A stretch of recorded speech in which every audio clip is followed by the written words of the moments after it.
estava discutindo, eu não vou abrir o nome, mas um pastor sobre isso, né? Que ele tem uma opinião que ele falou o seguinte, olha, eu acho que nenhum nem outro. Ele falou assim, não acredito nem 100% no livre-arbítrio, nem 100%...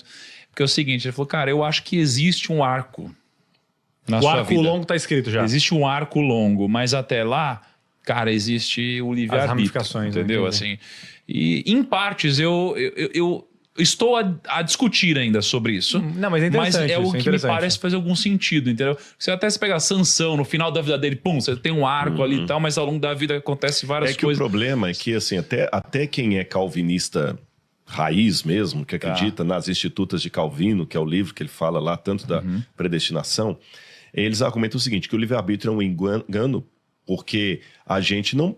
Tem um monte de coisa que você não pode escolher. Sim. Você não escolheu nascer homem. Você não escolheu nascer brasileiro. Você não escolheu nascer filho da sua mãe e do seu pai. Mas o livre-arbítrio, ele fala sobre o que fazer com as condições, Exatamente, né? Esse é o argumento que eu ia dar. O livre-arbítrio não significa que você pode fazer qualquer... É a mesma coisa... Quer ver? Eu vou colocar o contraponto do livre-arbítrio. A onipotência. O fato de Deus ser onipotente não significa que ele pode fazer qualquer coisa indistintamente. Senão eu caio naquela pegadinha do ateu que pergunta assim, Deus é onipotente? Ele pode fazer uma pedra que nem ele pode carregar? Isso é uma pegadinha, porque se Deus puder criar uma pedra que nem ele pode carregar, ele deixa de ser onipotente, porque ele não pode carregar aquela pedra. Pô, mas é um looping. Se ele não pode... Total paradoxo na sua cabeça. Se ele não pode criar aquela pedra que ele não pode carregar, de novo, ele não tem onipotência, porque ele não pode criar aquela pedra. Que louco. Então, a onipotência de Deus não significa que Deus pode fazer qualquer coisa indistintamente. A própria Bíblia que fala que Deus é onipotente, pantokrator em grego, é a mesma Bíblia que fala um monte de coisas que Deus não pode fazer. Por exemplo, Deus não pode dar a glória dele para outro. Deus não pode existir e não existir ao mesmo tempo. Senão, tanto o ateísmo quanto o crente estava certo. Deus não pode pecar. Deus não pode mentir. Mas ele não pode ou ele não faz? Ele não faz por quê? Deus... Não, porque assim, uma coisa, ele não pode pecar. Ou ele não peca porque ele... Exatamente. Lembremos uma coisa. Pode mentir porque ele não consegue mentir. Quando eu falo, por exemplo, assim, eu não posso matar o Tiago, é diferente de falar assim, eu não posso carregar um elefante nas costas. Sim. Quando eu falo eu não posso carregar um elefante, é porque aquilo está acima da minha potencialidade. Quando eu falo eu não posso matar o Tiago, é que aquilo é proibido, mas eu tenho condições de fazer aquilo. Quando a Bíblia fala que Deus não pode mentir, não pode, é porque diferente de nós, primeiro que a gente quer comparar muito Deus com a gente, isso é complicado. Que é como o nosso entendimento permite que a gente compreenda. Mas né? a gente tem que tomar cuidado com isso. Você está certo, mas a teologia fala que Deus é o ans en supremum, absolutum. O que significa a palavra absoluto? Completamente solto, absoluto. Não tem nada na natureza que compare Deus. Quando o pessoal quer explicar a trindade, por exemplo, se valendo da matemática, vai dar ruim. Porque o 3 da matemática é um número que eu posso acrescentar 1 e vira 4. Eu posso multiplicar por 2 ele vira 6. Eu posso multiplicar por ele mesmo e vira 9. O número 3 da trindade não é da matemática. Não tem como subtrair, ficar 2. Não são 3 deuses. Então a comparação é complicada. Eu falo, não, Deus é 3 em 1, assim como a água está em estado líquido, sólido e gasoso, 3 em 1. Ou o sol, que é calor, luz e... Não existe isso. Deus é incomparável. Mas isso é bem falado em tudo que é... Mas não é bíblico. É aquele detalhe que a gente fala que o pessoal está sendo muito cultura cristã e pouco bíblico. Isaías, Deus fala, a quem vocês me compararão para que eu lhes seja igual? Não há ninguém antes de mim, nem outro. Então, o que é essa onipotência de Deus? Veja bem, Deus é, antes de tudo, coerente com o seu caráter. Deus não duela com o seu caráter. Se Deus pudesse criar a terceira margem do rio, ou pudesse fazer uma bola quadrada, ele não seria todo-poderoso, ele seria ilógico. E Deus é lógico. Então ele não duela com a vontade dele. Então, assim como a onipotência de Deus não significa poder fazer qualquer coisa indistintamente de maneira ilógica, que tornaria Deus alguém não lógico, e ele é o logos, ele é razão. Da mesma maneira, o livre-arbítrio não significa que eu posso fazer qualquer coisa indistintamente ou que o fato de eu não poder fazer tudo já é uma prova de que o livre-arbítrio não existe. nós podemos fazer dentro de um critério. Então, como se fala assim, olha, Rodrigo, você vai trabalhar aqui no Grupo Primo, tá certo? Você pode usar essa sala aqui se você quiser à vontade, tá bom? O banheiro tá ali, você pode ali, tomar um café, um suco, um chá, uma água, pode ficar à vontade e tudo mais, tá bom? Dentro dessa esfera aqui você pode agir. Agora você vai ver se você vai agir de maneira boa, a ponto de você ganhar uma promoção aqui, ou se você vai agir de uma maneira ruim, a ponto de eu ter que te demitir amanhã. Sim. Você me deu um livre-arbítrio. Então aqui, você até fala comigo assim, Rodrigo, você nem vai bater cartão. Você pode trabalhar da sua casa se você quiser. Só que no final do mês eu vou querer resultado. Sim. Você me deu critérios dentro do livre-arbítrio. Então, quer dizer, é uma liberdade controlada. Eu não tenho liberdade para chegar na sua sala agora, abrir a porta e botar o pé em cima da mesa. Você falou onde eu podia andar. Então, o livre-arbítrio humano isso aqui você pode fazer. Lembra no Jardim do Éden? De todas as árvores do jardim vocês podem comer, mas essa aqui, se vocês comerem, vai ter consequência. Agora, tem um detalhe a mais que nós temos que entender nisso aí com relação ao futuro. Para mim, o futuro é uma coisa hipotética. Deus, por ser onisciente, eu falei da onipotência de Deus, não falar da onisciência dele. Verdade. Se não existisse, de fato, o livre-arbítrio, não teria sentido nenhum Jesus ficar até o final ali, brigando por Judas. Certeza. Aí eu já chegava e nem ficava triste. Boa colocação você fez. Se não tem o livre-arbítrio, o Espírito Santo é o maior mentiroso que tem. Porque a Bíblia fala que ele fica apelando aos corações para as pessoas se salvarem. Então ele é um idiota. Desculpa falar assim, eu não estou desrespeitando Deus. O Espírito Santo é o pior farsante que tem. Porque está escrito quem vai ser salvo, quem não vai, quem vai acreditar. Exatamente, não vai. Mas como é que a gente entende isso?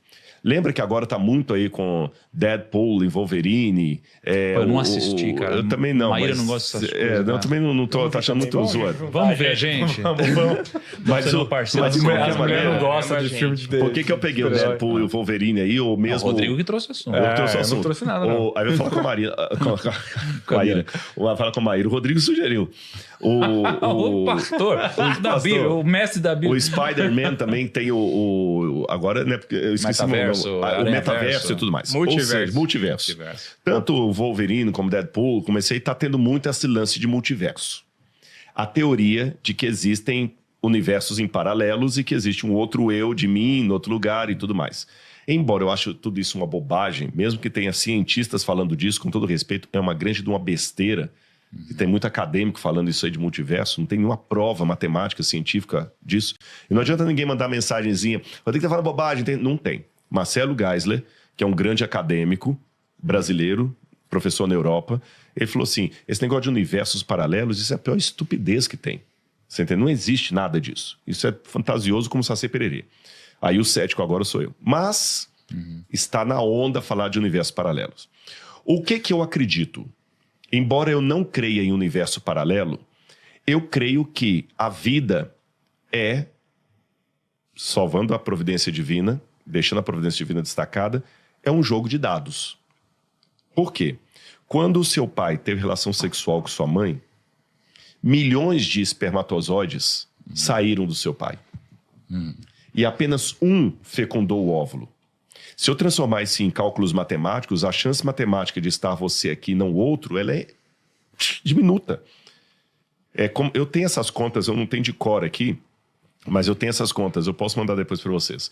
A chance matemática de você ter nascido é mais rara do que se você fizesse agora um concurso com uma única vaga, tendo 770 bilhões de pessoas inscritas.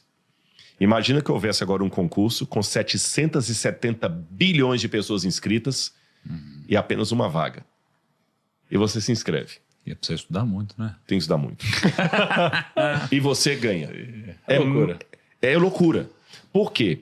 Se o seu pai tivesse tido relação sexual com sua mãe 1 minuto depois, ou 1 minuto antes, teria nascido outra pessoa e não você. Aí você pega tudo isso, eu não estou divagando não, vocês vão entender o que eu estou querendo dizer com esses dados aqui. Porque, veja bem, no mundo hoje tem 7 bilhões de pessoas. Eu não sei quantos bilhões de pessoas tinha quando eu nasci, mas tinha bilhões. Nesse mundo de bilhões de pessoas, teve que ter a coincidência do meu pai conhecer a minha mãe. E para que essa coincidência formasse o Rodrigo, eles tinham que ter a relação sexual naquele dia, naquela hora, naquele minuto, naquele segundo. Que se fosse alguns segundos depois, o espermatozoide que alcançaria o óvulo seria outro e não esse que me formou. Vocês estão entendendo? Uhum. Até nota de rodapé, é essa a explicação que eu dou para as passagens bíblicas que falam que Deus me escolheu. Porque muita gente que acredita na predestinação usa esse argumento. Só o fato de falar que Deus te escolheu já implica que ele rejeitou outros. Como é que não tem predestinação? Essa é uma boa possibilidade, né? para essa explicação. Só que eu explico o seguinte, ele me escolheu porque poderia estar, por isso que eu comecei com o metaverso, bilhões de outros poderiam estar aqui. Mas Deus escolheu aquele espermatozoide para fecundar o óvulo porque ele queria o Lucão, ele queria o Kaique, ele queria o Rodrigo, ele queria o Thiago. Ele me quis. Então todos os que nascem nesse mundo nascem por uma escolha divina. Porque se fosse só um espermatozoide para um óvulo, é fácil. Legal isso pro Deus me escolheu, né? Todo mundo foi escolhido. Pode ter a ver Pô, com isso essa dá lógica, uma né? terapia tremenda. Você que está me assistindo, por mais que você se sinta rejeitado, ninguém gosta de você, você se sente o cocô do cavalo do bandido, só de você existir, Deus te escolheu. Ele te deu o dom da vida. Porque ele podia ter colocado outro. Por que ele escolheu eu? Não sei. É por isso que tem também, falam, por isso a vida é sagrada? A vida é sagrada, exatamente. A sua filhinha é fruto do seu amor com a sua esposa. Mas Deus escolheu ela.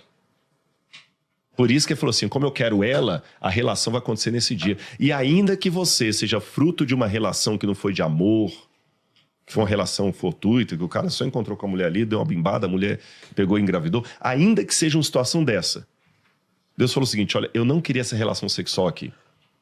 Eles nem se amam.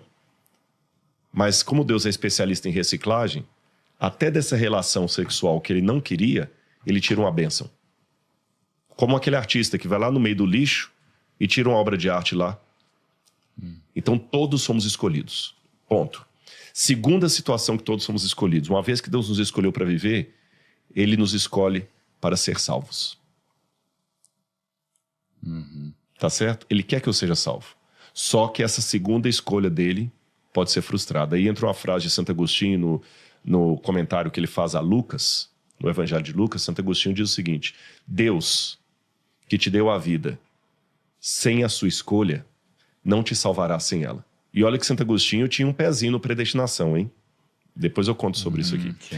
Agora, com relação à história, vamos voltar para o metaverso.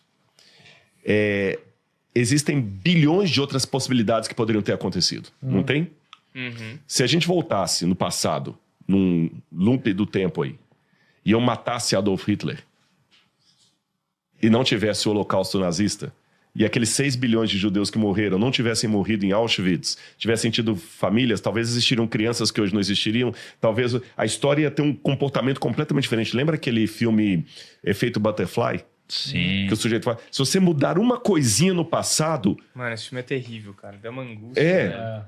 Nem o Grupo Primo talvez existiria hoje. Então Deus, como ele é onisciente, ele sabe até o que não aconteceu.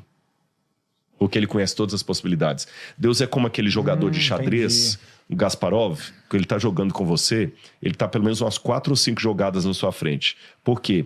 Ele tem na mente dele todas as jogadas possíveis que você pode fazer e o que pode acontecer dependendo delas. Você está entendendo? Quando você faz uma jogada, você já eliminou outra. Mas ele, como um bom jogador de xadrez, ele sabia o que poderia ter acontecido se você tivesse colocado a torre aqui e não onde você colocou. Tipo, o futuro é previsível até o ponto que você muda alguma decisão. Exatamente. A única diferença entre Deus e Gasparov é que Deus não sabe apenas as possibilidades, ele sabe também as possibilidades, mas ele sabe o que vai acontecer. O Gasparov, quando vai jogar xadrez, ele só sabe as possibilidades de jogada. Mas Deus sabe as possibilidades e sabe que jogada você vai ter. Aí, como ele já sabe a jogada, Deus é como se fosse alguém que assistiu o filme antes, e por ter assistido o filme antes, ele sabe o que vai acontecer. Então eu estou assistindo lá o filme, né? Olha, agora a menina vai sair do apartamento, vamos supor que eu sou aquele chato que dá spoiler toda hora, ela vai sair do apartamento, mas o bandido vai estar esperando ela na sacada. Pô, o que você contou isso? Como é que você sabe? Você escreveu o filme? Não. Você escreveu o roteiro? Não. Você estava lá? Não. Como é que você sabe? É porque eu assisti o filme antes. Por ter assistido o filme antes, eu posso contar o que vai acontecer, mesmo sem ter nenhuma responsabilidade pelo enredo. Porque eu assisti antes. Tá certo? Mas ele não pode acabar interferindo quando, por exemplo, se numa oração você pede para Deus te mostrar algum caminho, por exemplo, e isso acaba acontecendo, ele não tá... Interferindo? Interferindo. Sim. Aí nós temos 2 extremos que temos que evitar. Se Deus não interfere em nada, tem um grupo chamado deísta, que é aquele que acredita que Deus criou o universo, deu corda e foi embora. E nos abandonou. Estamos sozinhos à própria sorte. Se Deus não interfere em nada, o deísmo está certo. Se Deus interfere demais, aí o pessoal do destino está certo. Você entendeu? Tudo é muito previsível. Tudo é destino. Eu não tenho culpa de nada. Você vestiu essa camisa porque Deus determinou. Não é nem o destinismo, nem o deísmo. Deus é o seguinte, ele age no mundo, mas com critérios. Por que é importante a oração intercessora? Vou dar um exemplo para você. Às vezes, o rapaz está lá no mundo das drogas, da promiscuidade, ele está lá na Cracolândia. E o diabo vai tentar pegá-lo lá. E vem um anjo de Deus e põe a luz em cima do rapaz. E o diabo fala assim, você não tem direito de vir aqui não, porque ele não está orando pedindo ajuda. O que você está fazendo aqui? Ele não está orando pedindo minha ajuda. Mas a mãe dele está orando de madrugada por ele lá. Não, mas olha só, isso é comprovado cientificamente, tá? Isso é comprovado cientificamente o que você falou. Tem um estudo de pacientes que estão em coma, eu sei, fugiu o nome. É quando você está num coma assim... Eu não sei se é coma induzido, mas você está lá num coma que talvez você não volte nunca mais. E você está lá por muito tempo já. Sabe aqueles casos que você vê, às vezes a pessoa está há anos assim? Sim. Aí pegaram, né, um grupo de pessoas que estavam já por X tempo lá e pegaram um outro grupo de pessoas que estavam por um X tempo. Né? Um grupo com a mesma amostragem, só que para um desses grupos, eles pegaram um grupo de pessoas para orarem por esse grupo de pessoas. Né? E essas pessoas estão num coma tão profundo, um percentual dessas pessoas depois volta disso, né? Sai disso, ou seja, melhora e segue a sua vida depois. E aí, numa amostragem grande, eles fizeram um grupo com pessoas orando e um grupo sem pessoas orando. O que aconteceu foi que a diferença estatística foi brutal do número de pessoas que voltaram do coma para aquele grupo de pessoas que estavam recebendo oração. Então isso daqui funciona e existe e é científico isso. E você pode pesquisar matematicamente. Isso é comprovado. Agora, tem o seguinte, eu acredito no componente espiritual da oração. Só que eu também acredito num componente, talvez, metafísico da oração, que é o seguinte, se você pegar 2 feijõezinhos... Você fala?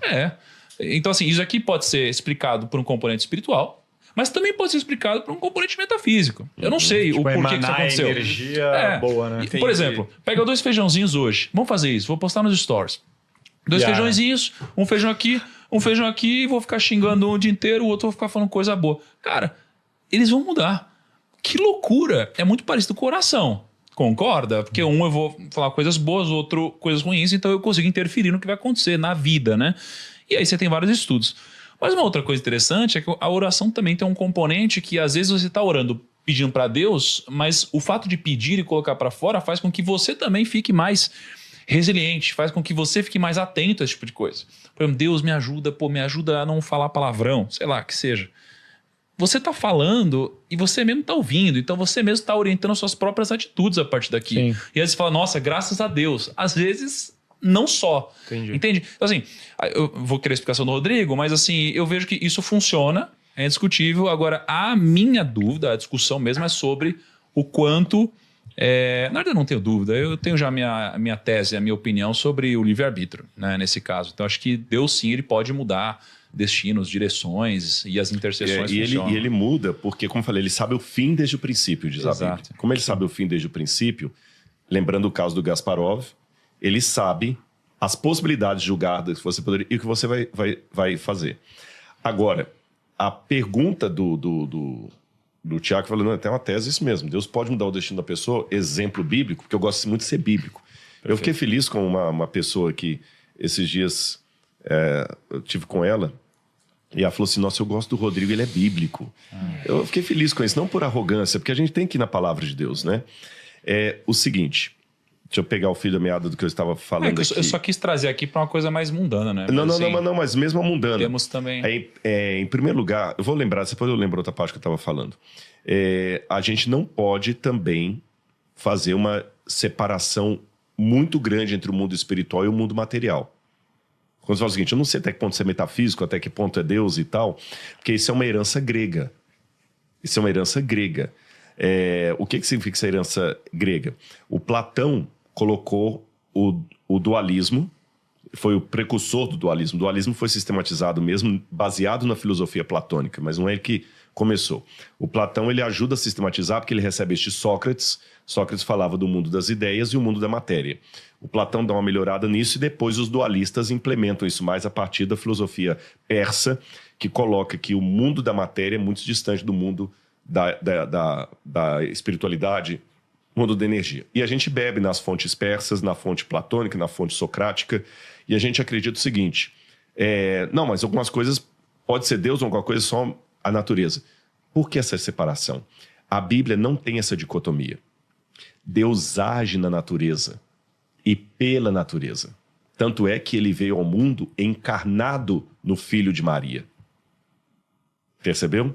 Então, quando você fala o seguinte, ao mesmo tempo que eu estou falando, eu também estou repetindo e está trabalhando e tudo mais, tranquilo. Mas é um falso dilema você pensar que ou é isso ou é espiritual. O espiritual usa o nosso corpo. Uma conversa que a gente teve até uma vez com a Maíra junto. Por que é tão importante a posição da Maíra lá do livro A Comida do Céu? O que se come no céu. O que se come no céu. Porque o fruto do Espírito é justamente habitar no meu corpo, que é o templo do Espírito Santo. Então, quando eu estou amaldiçoando uma pessoa, eu estou abrindo brechas para o mundo espiritual do mal tomar conta da minha vida. Uhum. A maldição é o que é? Apenas uma palavra, sílabas, tá certo? Se eu pegar a maldição, se eu xingar alguém, se eu xingar, amaldiçoar você e tal, gramaticalmente eu estou usando palavras. Mas mentalmente é que ele está trazendo consequência e espiritualmente também. Então o espírito age. O que são os milagres, por exemplo? Os milagres não são necessariamente coisas antinaturais que Deus faz. São leis da natureza que nós não conhecemos. Uhum. Esse é o ponto.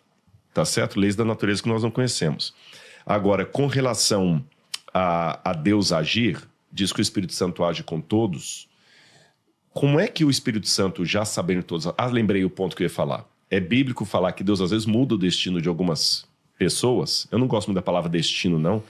Porque até, em inglês, destiny, tá tudo bem, mas tem fate, né? E em português a gente só tem uma palavra para os dois, então fala destino, o pessoal pensa na cartomante ali, o destino tá escrito nas estrelas. Uhum. Né? Não é bem assim, eu não gosto desse tipo de destino.